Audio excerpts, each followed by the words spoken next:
You're listening to Imperfect Heroes, Insights into Parenting, the perfect podcast for imperfect parents looking to find joy in their experience of raising children in an imperfect world. And I'm your host, DJ Stutz.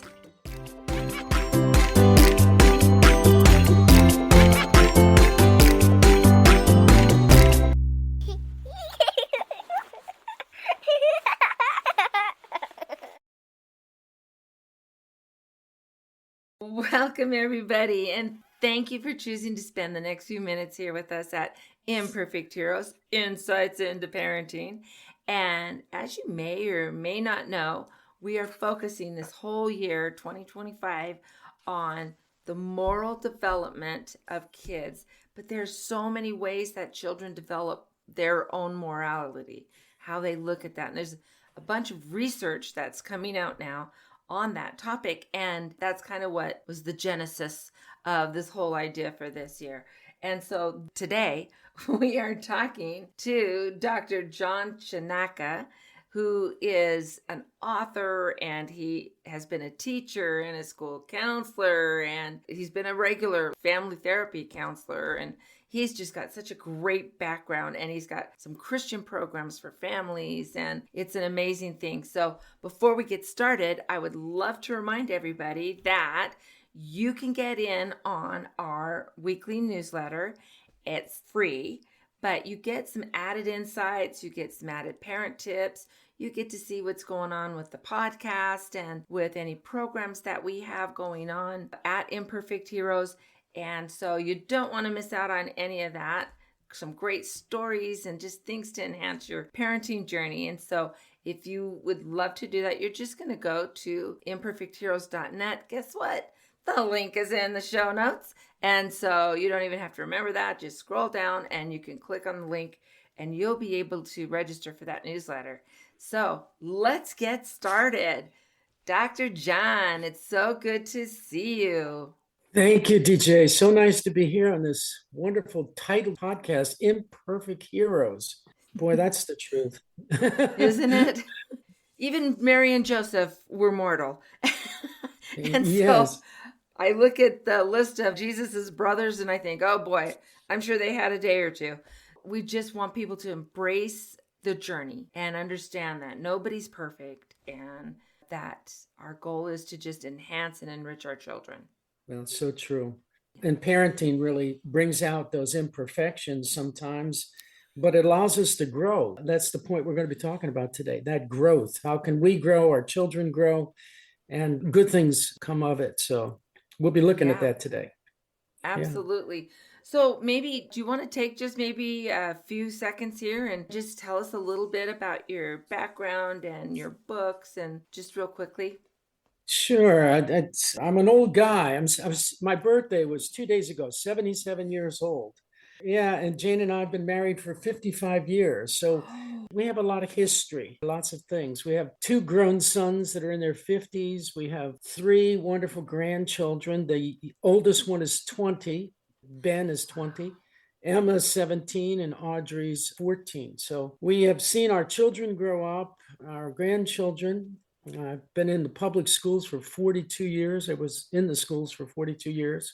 Lots of experience as a teacher, a counselor, part-time administrator at one point. Also, we had a martial arts school for 20 years. So we had thousands of students being involved in that. So I met a lot of people and I've seen a lot of children grow up and have seen their children too. So we've been fortunate and blessed to be able to have those kinds of experiences. And then in our retirement here, odd enough, and we'll get into that, my mother-in-law, who is a lovely, lovely person, was in her 90s. She was so she couldn't take care of herself anymore. So she's come to live with us for the last 5 years and also has dementia, Lewy body dementia. So we're taking care of her. And because of that, it shows how God works in unbelievably mysterious ways. I was over the COVID period and so on. We decided to look at some of the funny things that our children were involved in and the stories they had and the adventures and so on. And so we decided to write some books about that. And that's how the whole publishing business started. And we just have had a wonderful time doing that. And of course, then we got involved in parenting things And so we started a series of parenting books, a survival guide for parents, part 1, 2, and 3. And now we put that all together in one big book called Power Parenting. So it all has a Christian faith-based slant to it, and I'm sure we'll get into that this morning. Yeah. Yes. Yes, absolutely. Wow, so much, such a full life. And so that's amazing. So today we were kind of wanting to talk about as we're building that morality with our kids, and then Right. it's such a technological world. And there are so many blessings that come from the technology that's available to us, online good books, an opportunity to research, at the tips of our fingers, and Right. and it's up to date. And so I remember my parents when I was really young. We had the set of encyclopedias, but information was growing so much. How do you keep that even up to date? And so now that answer is all there. But it also comes with some moral dilemmas that are going on with things like cyberbullying and predators. And there are people and systems that are actually working to separate us emotionally from our families, separate our kids from the parents emotionally, and all of that. And so I've got our 13th grandchild will be here. Well, yeah, probably by the time this airs, he might be here. So it's getting close. So they start very young, and I've seen kids 18 months, 2 years old. They know exactly how to open an app and to manage things on a phone. How do we help them as they're growing? And your work as a therapist and a family counselor might really, really come in on this. How do we help them at that young age to understand what is a good thing and what is a bad thing that we want to avoid? How do we manage that? What are some of your thoughts on there? Well, it's interesting you say that because we started a series of books, cyber safety. The first one's called Cyber Warriors, and it's kind of a kickoff book. Some of our local industries in this area are interested in trying to pick up on it and maybe use it in the schools and so on. So we're seeing how that goes. But parenting has become more challenging than ever, as you know, DJ. It's just, Agreed. and grandparenting too. There's a lot of grandparents out there listening to you that are raising their children, and they see their children with cell phones and smartphones, and they're on the laptop, and so they have access to all of this. They have access to all the world, and all the cyber bullies, the scammers and the predators, they understand this too. And so for them to slip under the wire, to be able to get into your kid's head, to be able to suggest all kinds of things or destroy their thoughts and their personality and destroy them, it's all part of the plan, their plan. Okay. So yeah, you can't be naive about the world. I like the way the Bible puts it. We're to be as wise as a serpent, but to be as gentle as a lamb, to be aware of what's going on and not be naive. So for parents to be able to instill these moral values that you're talking about, to be able to teach your children how to be safe on the internet, has all become more important than ever and more difficult because parents are busy. They're working, they're involved with various activities and so on. So it's a complicated thing. I think one of the biggest things we're going to talk about here, at least I'm going to bring up, is in the program that we have for Power Parenting, this survival guide for parents. I go through it through a little different slant. I try to go through it by how to nurture your child to be a successful student in the modern world. And the way I'm doing that is having their parents look very carefully at what they're doing with their time and their life and how they're presenting these values that you're talking about to their kids. What values are we talking about? Well, we're talking about things like honesty, respect, being hardworking, patience, selflessness, a sense of humor, sincerity, being loving and kind, being confident, obedient. I think you're talking about those kinds of things that actually protect children. So what we're going to do is look at in our program is how can you teach those things and at the same time encouraging your children to be a super student, a successful student.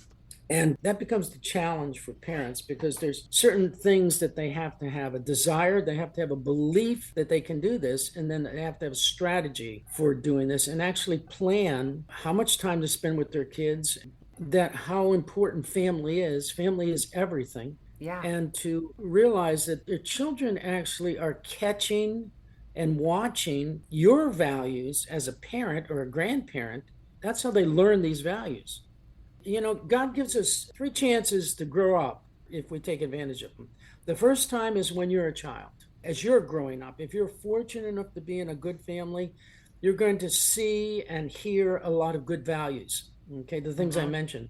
If you're not, you're going to have some insight, or else you're going to be Mm-hmm. going the other way. Okay, because the natural way for you to grow is to be selfish, not selfless. You want to be selfish. That's normal. That's part of your natural, normal nature. You want to The please natural yourself. man. Yes, and the Bible talks about this all the time. The Mm-hmm. flesh, the natural person. Research will prove this over and over. Even though there is goodness in a person, there is love in a person. And you see, probably the most selfish thing in the world is a baby. Okay, if you look at a baby, they're all about themselves. You have to learn to be selfless. You have to force yourself to do that. So you grow up, and some people never grow up. Some True. parents never grow up. They're always like a baby. True. So I'm saying is if you grow up in a situation where you see these good values and morals and ethics being shown, you have a better chance of being able to be like that and do those kinds of things. If you don't, then you're going to have some insight. You're going to have a mentor. You're going to have awakening, a transformational moment in your life that's going to change it Mm-hmm. and say, this is wrong. What I'm doing has been nothing but selfishness. I'm just thinking about myself all the time. Okay, that's the first time. But the second time is when you are a parent. When you're a parent, you have a chance to improve on these things. Why? Because your kids, your children, are watching you. That's your legacy. Those kids are your legacy. Now, you said you have 13 grandchildren. Did I hear you I correctly? do. So, Yes. how many children did you have? 5. Five. Okay. So, Yes. And I have I'm talking to the 70 cool. nieces and nephews. All right. Well, I'm talking to a family lady here. Okay. There's no, Yes. no, I'm speaking to the choir. So I don't know if you're agreeing with me right now. I see you Yeah. nodding your head.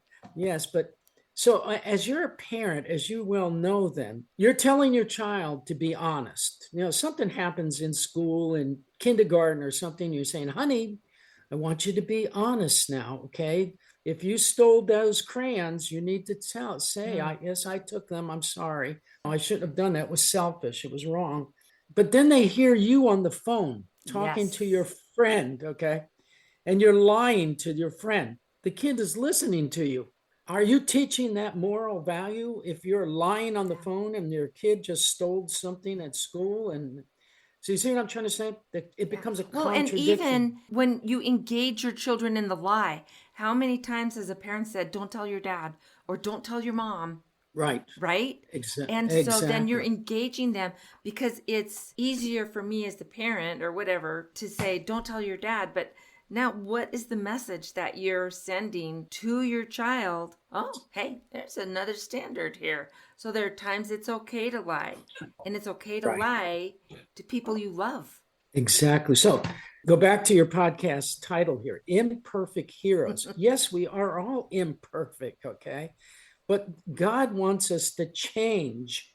He wants us to become more like Christ. So you need to learn from these things. So that first time was when you were a child, and the second time you grow up is as a parent. Now, if you're Mm-hmm. lucky, if you're fortunate, the third time is when you're a grandparent. Okay. Yes.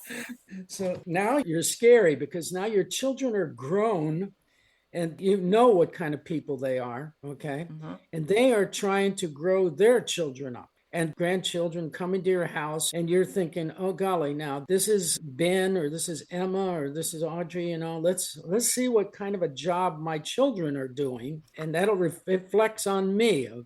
But they're still learning from you as they visit with you over the vacation, and they come to see you whenever.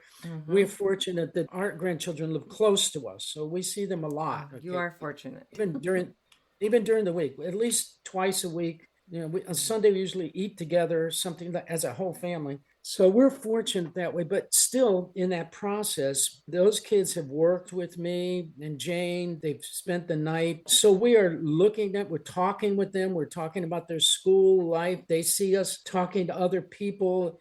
So that's the third time for you to learn to grow up. First as a child, second as a parent, third as a grandparent. These morals, these ethics, these principles are being ingrained, they're being taught by the significant others in a child's life, first in the family, most important, and then, of course, in school. So you're asking about how do you teach these values, cyber safety? It's going to come down to those things that you do in the beginning with the young kids first, and as you live out your values in your everyday life in front of your children, it means a tremendous amount. But you always have to be willing to admit you made a mistake. Yeah. One thing wonderful about parenting that I love and thank the Lord for it is that God gives you so many chances raising children. What I compare it to is, I think we talked about this once before. You've seen ice skating before, the ice skating competitions. Yeah. In ice skating competitions at the very top level, they get out there and they skate. And if they fall down once, that's it. They're finished pretty much. I mean, they might have a chance. If you fall down twice, forget it. You're completely finished. Okay. Yeah. It's not like that in parenting. Okay. Parenting is more like golf. And I don't know if I asked you if you play golf. Do you play You golf? did. You did when we Okay. were talking. We were This was a couple interviewing. weeks ago. Yeah. Yeah. Okay. So I bring this up in the various podcasts and so on, and people relate to it. If you've ever watched golf or have ever played golf and so on, in golf, it's a wonderful experience. And I love golf. I play once a week at least. You get a lot of chances in golf. You don't have one chance, or like in ice skating. You go to that first hole and you hit the ball and it goes in the woods. That's bad. You can lay a ball out again and try to hit the second shot and put it on the green, and you can do that. And you can finish that first hole, and maybe it's a bad hole, but you're going to go to the next hole. So parenting is like that. You don't have to be a perfect parent every day. And that's why I love the title of your podcast, Imperfect Heroes, Insight into Parenting. I'm sure you agree with this, DJ, and that is you get chance after chance. God gives you chance after chance after to say, I'm sorry. Yep. I'm sorry, honey. You're right. I lied on the phone. I didn't. It was wrong. And I'm sorry. I'm going to do better, and I want you to do better. Let's do better together. So that is very encouraging to a child to say that instead of reacting like, you don't know what you're talking about. I'm the adult, you're the kid, the people who react that way. You forget it about a relationship, okay? That's going to be terrible, whether it's with your grandchildren or with your children. You can't live life that way. If you've made a mistake, say you're sorry. I did it, and then no, don't do it again. Okay. Yeah. So grow every single day, and only God can help you with that kind of growth. That's for sure. Oh, you bring up such an important point there. And I know that there are families who do not have faith or a religiosity or whatever, Right. and they can raise great kids. But it's when, even though they may not have that religiosity or that spirituality, but they're using spiritual concepts, though, when they're raising Absolutely. their kids, like the ability to say, I'm sorry, like the ability to connect with your kids. That's, to me, what really helps. And I think, too, I love that we're talking about making amends in a positive manner with your kids. So, silly story with me, I don't curse anymore. I've gotten over it. It's so funny. It took me years to do it. But when my son, who's now, he's a hospital administrator and doing all these things, but he was 3 or 4 years old. And I gave him a full plate of food to carry to the table. Bad decision on my part. He was too young to manage that. But he spilled it on the way.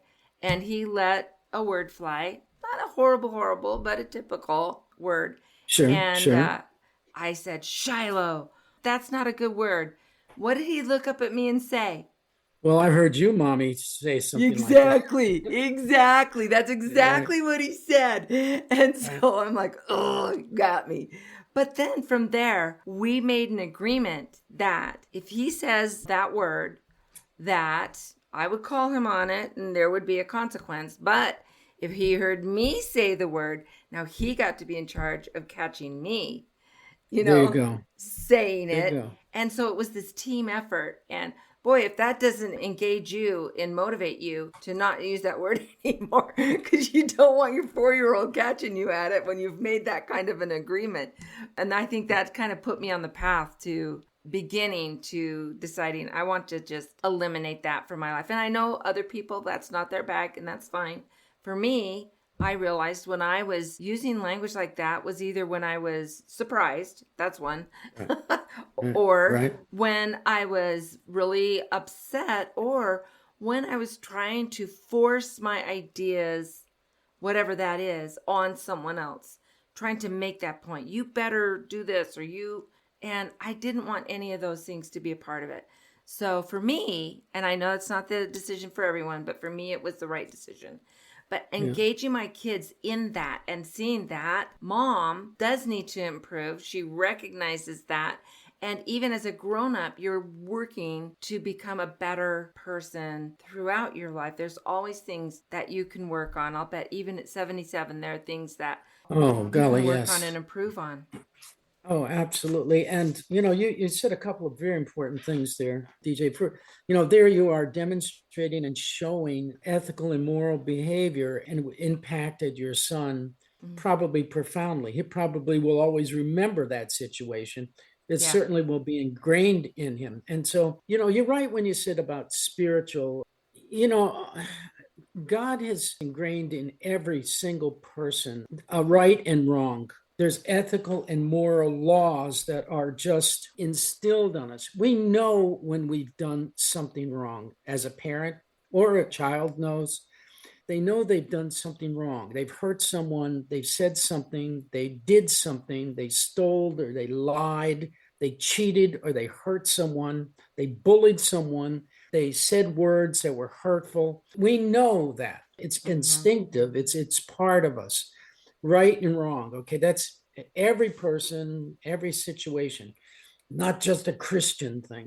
All this faith-based system, all the faiths are built on these basic kind of Mm-hmm. rules, rights and wrong. And pretty much you can agree that murder is wrong, lying is wrong, stealing is wrong, trying to covet other people's things, it's wrong. Talking trash and talking dirt and swearing and so on is wrong.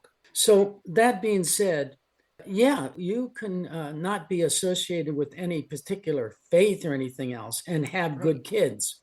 Yeah, like you said, and you can have kids who at least are doing those same kinds of ethical and moral kinds of healthy, we'll call it healthy, good activities, and they seem to be prospering. They are prospering. They're healthy, and that's wonderful. That's very good. So, to get back to our original kind of thing that we've been talking about, is that these values that are so important in parenting are caught by children. Now, if Yes. you have a parent that sees their children misbehaving and says, "What's the matter with us? What is happening? Why are my kids doing these kinds of things?" I'm sorry to say, but the first thing you need to do is look at, what are you doing? Mm-hmm. Okay. What are you saying? How Mm-hmm. are you living? Are there areas in your life that you want to improve? We have some questions that we kind of go through. As I said, this Power Parenting program and the books that we have associated with it. One of the questions we have is, what kind of parent do you want to be? Yeah. You should really ask yourself, write a description, write it down. What kind of parent do you want to be? And then what's holding you back from achieving this kind of description? What are the things? Is it your mate? Is it that you don't have the time? Is it that you're spending too much time other places? Why are you being held back from achieving what you want to be? Mm-hmm. And then what kind of legacy do you want to leave to your children? Raising those little ones, I see the pictures on the background there. They're a lot of work. Kids are Yeah. a lot of work. They're Yeah, they are. tiring, make you tired. And many times, if you have another job outside the home and you come back, you're exhausted when you get back. Yeah. You got supper to make, you got clothing to do, and toilets have to be cleaned, and so on. And you've got the little one staying there, it's crying. So it's tough, and it's tougher for there's grandparents raising. Did you know there's Yeah. 2.6 million grandparents raising children? Their grandchildren. They're raising their grandchildren. Yeah. So it's a tiring kind of thing. And yet you need to save energy for those special moments with those little ones to be able to get these ethical and moral values too. So what kind of legacy do you want to leave? Those little ones are going to grow up to be big children. Okay. They're going to be adults. My youngest grandson is 20. He's in college. And he remembers the things we did and said, and he still enjoy time together. We golf together. And he's going to become a man, and he's dating right now, and he's going to have his own children. So they're going to remember what grandma and grandpa are like. In fact, that's one reason why we wrote these books, is that these are the stories of their parents, and sometimes they are in these books. So we wrote these books to be a legacy for our children and our grandchildren. And many times we'll get around and talk about the books that we have. And so what kind of a legacy do you want to leave? And then another question is, what kind of student do you want your child to be? Think about this. School is what children do for a living. Right. I'm going to say that one more time. School is what children do for a living. Like, see, you go to work. This is your job. And it's special. You're going to make sure everything is right. You want to be successful at this. And that's children do too. When they go to little kindergarten, when they go to school, I see them come in, their little backpacks, and they're all excited. They want to learn. So school is extremely important to children. That's what they do for a living. And so as a parent, you need to do everything you can to make sure that's a wonderful and good experience. So you have to know, what are the kinds of things that teachers, a school, whatever it's a public school, private school, whatever, what kind of things are they asking a student to do? What do they want them to do to be successful? Can you name some things that they want their kids to do? Yeah. I think, and as a kindergarten teacher for so many years, it wasn't so important to me that they knew their ABCs and they could write their name. I can take care of that. But what we really needed for them to come in as is a curiosity, a desire to learn new things, the ability to sit next to a friend without poking them, and the ability to look at the other students in their class, and the confidence and the ability to make connections and all of that. Those were actually more important to me as a kindergarten teacher than them coming in with, they can write their name or they can sing their ABCs. Right. And so those are the skills. In fact, I have a program where I go through the primary years of education. So that's kindergarten, first and second grade. And we talk about the different expectations of students and where to find what your state standards are, and how to help support your kids through those first years of education to make sure that they are ready to be learners and to be helpers. And then too, you've got kids that have that neurodiversity. So now, even though I'm retired, 2 days a week, I go back into an elementary that's not far from here. And I'm helping with some students that have neurodiversities, but can lash out, be violent, totally disrupt. And so in my mind, every child is special needs, because every child has needs that are specific to them. Typical, atypical, whatever. But it's so important for us to get to know our kids, even when they're 3 years old, to see what their strategies are in connecting with other people, in being able to make a selfless decision. And a 3-year-old is capable of that, of seeing that someone else is sad or upset and going over and trying to comfort that person. Okay. It's so interesting. You hit 4 of the 8 things that teachers look for. Every teacher does this, either consciously or subconsciously, but I wrote a program called Super Student. This was maybe 15, 20 years ago. And after a visit to Japan, I had a Fulbright scholarship to Japan for 6 weeks. So cool. And it was a full ride, everything. And they took us to elementary and middle and high schools and so on. And I had a chance to really look at the educational system of Japan. That was the whole purpose of the Fulbright scholarship. And I came back and I wrote this program called Super Student, how to nurture successful students as a teacher, a program for teachers, for schools to develop super students. And what I came away with, there's 8 things that teachers agree. This is, I don't care what country you come from, okay? Japan, the United States, Europe, it doesn't matter. There's 8 things that teachers look for.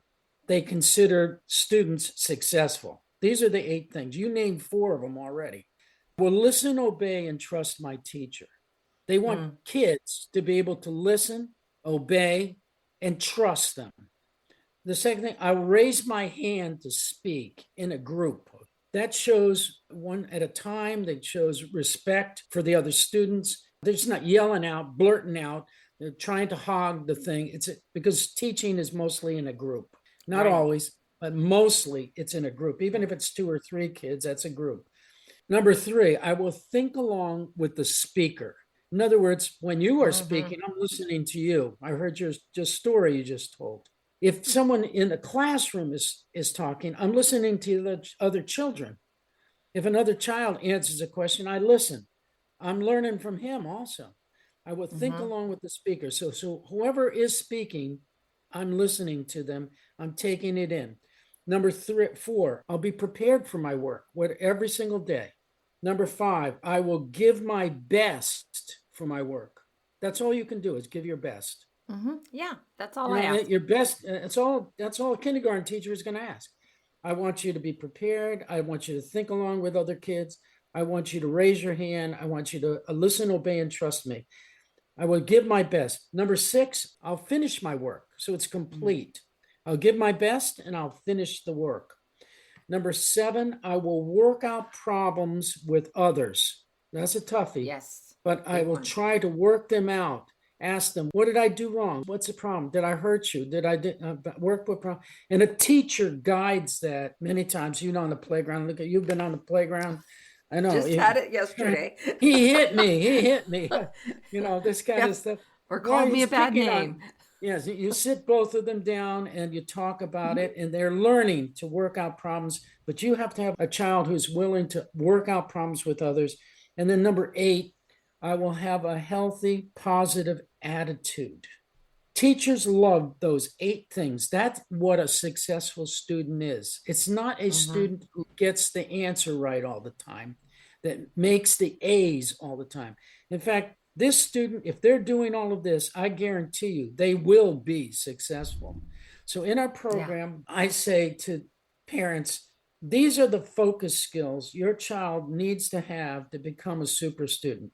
How can you at home develop these skills? How can you do these? How can you get your child to use these skills? And the answer is by developing good character traits in them by what you're doing at home. Okay, so you have to have a desire to change, a belief that you can change, a strategy for change. And then we go into the different strategies that we talk about that bring out healthy family life, that will encourage your child to do those 8 skills in school. So those are the things you're talking about when you talk about morals and ethics and so on. And how does it apply to the smartphone and how does it apply to cyber? But there are definite things. We are actually running low on time. Yeah, okay. I'm going to have you come back. Well, that would be wonderful. Yes, I think that's going to have to happen. I love where our conversation is and how we can connect those moral value teachings that we're starting when they're very young. Even those first few weeks of life, they're learning about, I can trust this grown-up person that's by me, that smells right, that they're learning about safety and about care. And that first year of life, how important that is in developing these very things that we're talking. Yeah. And then how do we help that translate into their educational experience, whatever that is for you and your family? But how does that translate then? So, super, super good stuff. So, Dr. John, tell us how they can find out more about your books and your programs that are just so amazing. Well, we'd love to have them visit our website, which would be wonderful. All our story is there and how we got started and how we got involved, the books we have and everything we have available. That would be at www.mjchanaca, that's Chanaca, publishing, publishing.com. So if they go to that website, and I would love to have them sign up and get our newsletter and our information. Now, one thing we do, DJ, is that anybody who's involved with our launching or involved with our newsletter and so on, all the books that we have available are free to them. It's free. Like on December 3rd, 4th, 5th, 6th, and 7th, all our books will be free on Amazon for people who are involved with our launch team and so on.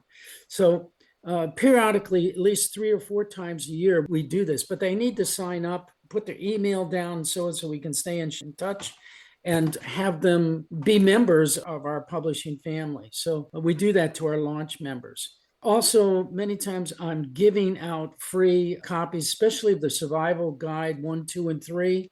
Yeah. Because the Power Parenting will be coming out later, like in February or March. But these 3 books are the basics for Power Parenting, plus other things we're adding. But all of these things would be free. And anybody who signs up and so on, I send them a copy of these. Okay. So would love to have them sign up and be involved in what we're doing. Thank you for asking, by the way. You bet. So before we go, I have my own little tradition here. We ask all my guests the same question at the end of our program. And so we know there are no perfect parents, but some parents do seem to be more successful than others. How would you describe a successful parent?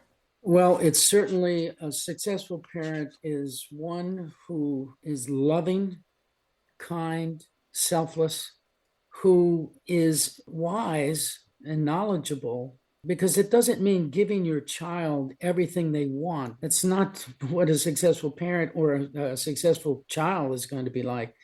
You know you're successful when you see your grandchildren and your children grown up.